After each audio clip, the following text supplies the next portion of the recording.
to keep amusement machines as part of their business approach, suggesting that it is a key way to draw people in. And their proposal was perhaps just to reduce the number of machines that would be allowed, say, no greater than 2.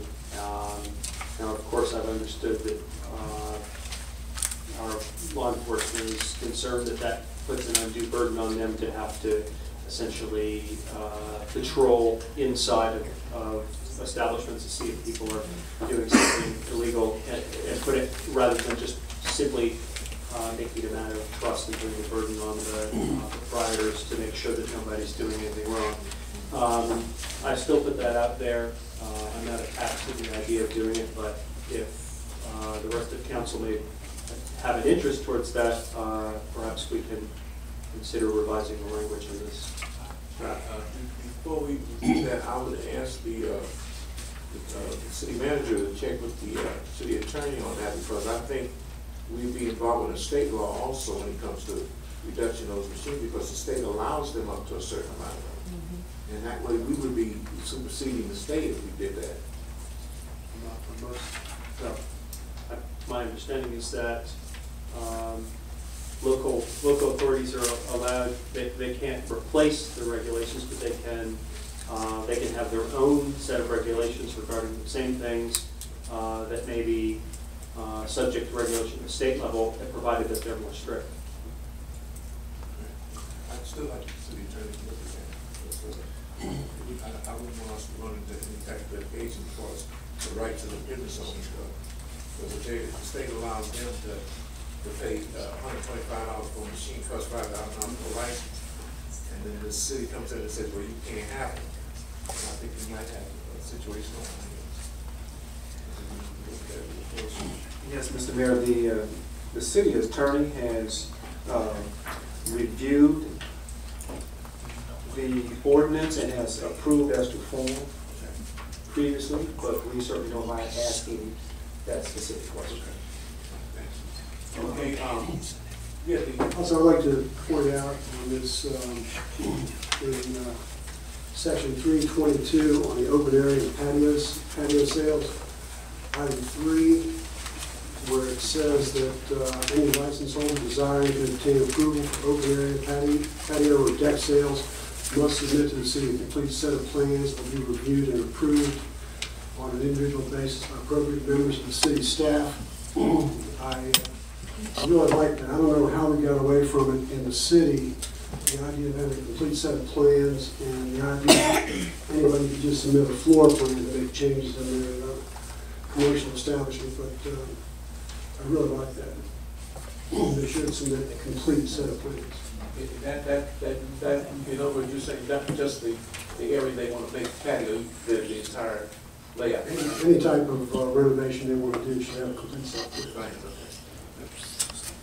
I was just going to say, as far as the amusement machines, it says to keep the proposed code section. So is that already in our code that it's not allowed, or is that keep the proposed code that we were updating? The amendment, that's correct. That's correct. What is it? I'm sorry, I should know. What does it currently say as far as? Well, let me clarify. The current code section, as it relates to convenience stores, is silent. The proposed amendment proposed to eliminate them. The discussion was limiting them to a finite number versus eliminating them altogether. Staff's recommendation is to stay with the original proposed amendment, which is to eliminate. Is that correct? All right, we're coming up on our time. Are there any comments from the business association at all?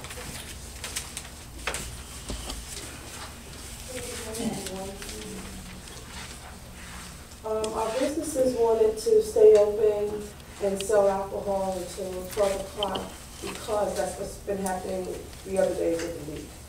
And it sends a confusing message to their customers. That was the concern that they brought up, that they wanted to be consistent in their sales because if they're open to 12 o'clock on Sunday evening and they have to stop selling at 11:30, the customers are a little agitated because they're no used to having the alcohol up until midnight.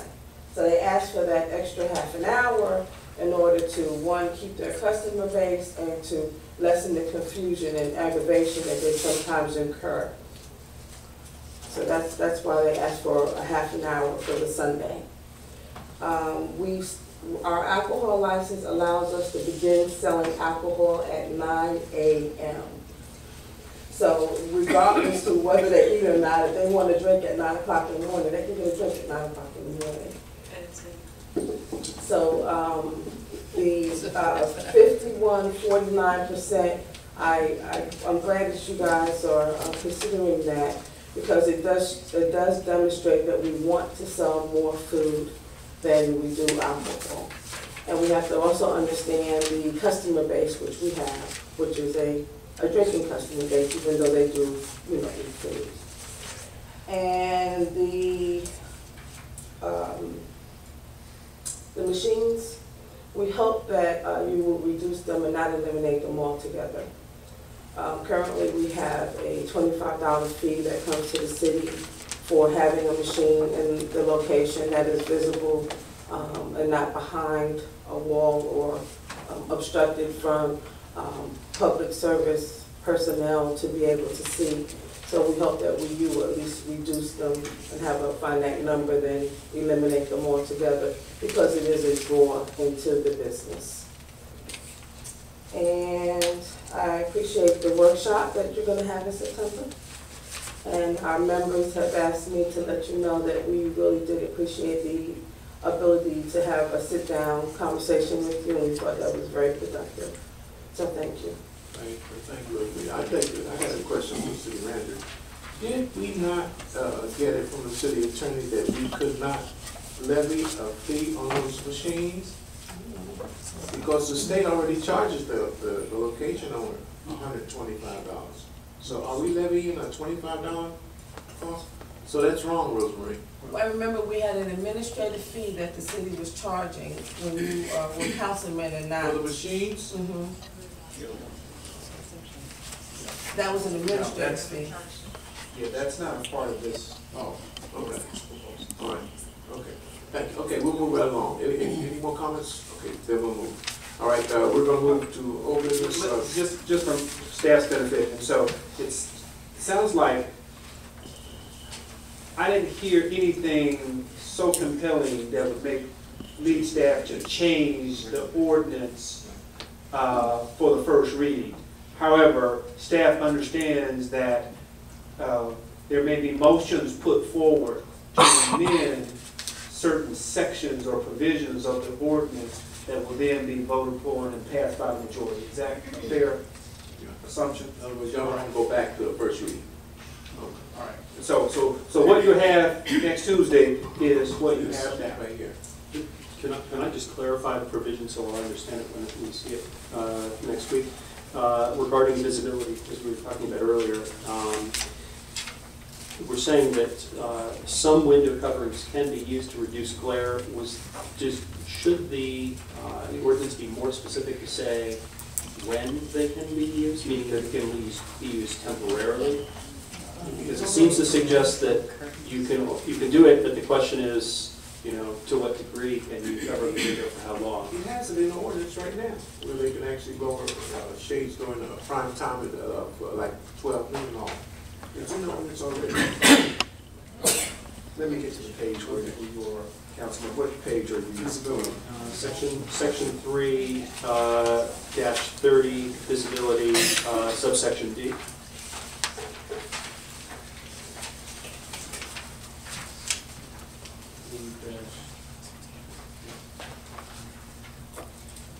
Section 3-30. All business license here under. Okay, I see it. And what section are you looking at? Subsection D. D.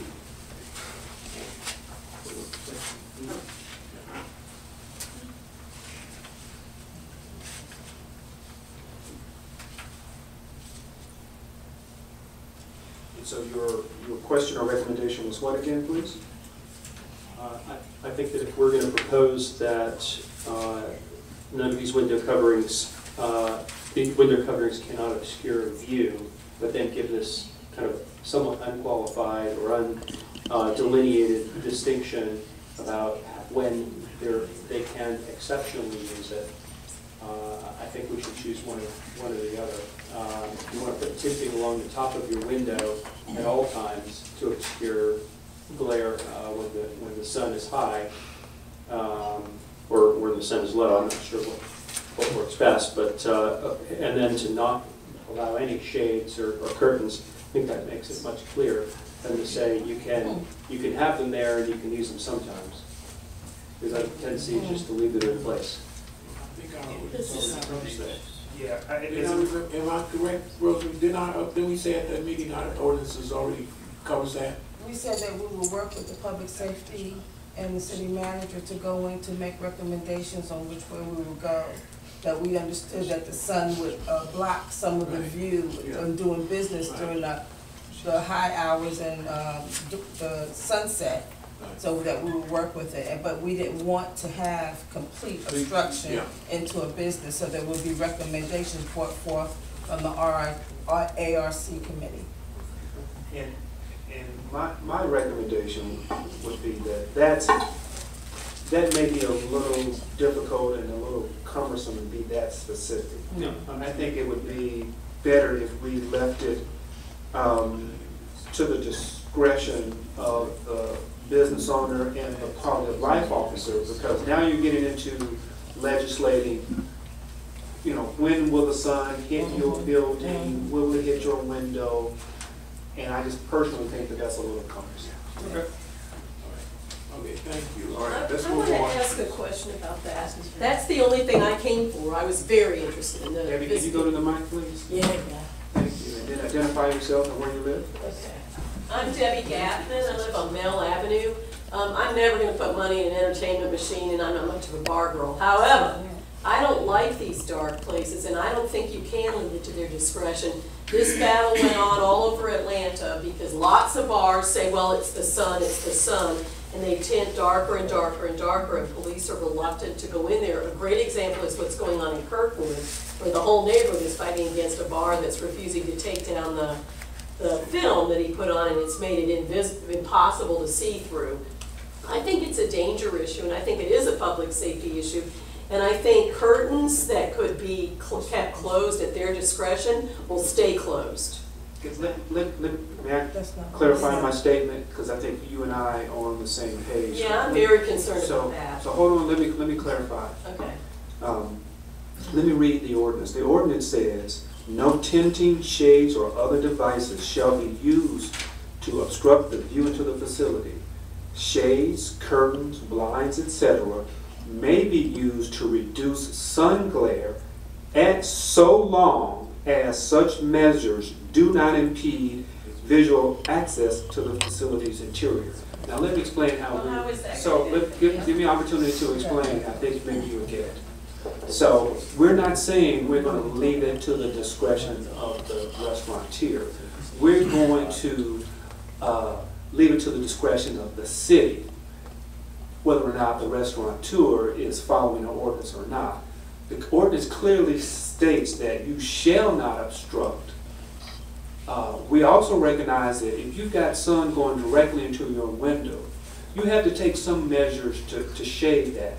But you need to take measures that are temporary in measure, but that still provide some visual, line of sight into the facility.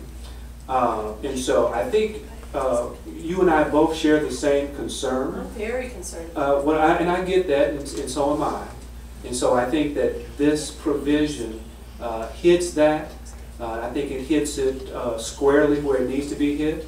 We discussed this at length, and I think everybody is clear where the city stands on our current sort of habit of obstructing the view into the facilities, not only from a public safety standpoint, but really from a marketing standpoint. There are a lot of discussions to the restaurateurs that if you ever want to attract, see, I've gone into these restaurants and I've said to each one of them, your restaurant looks more attractive on the inside than what I ever would have thought looking on the outside. If I was the city manager, I wouldn't come in here.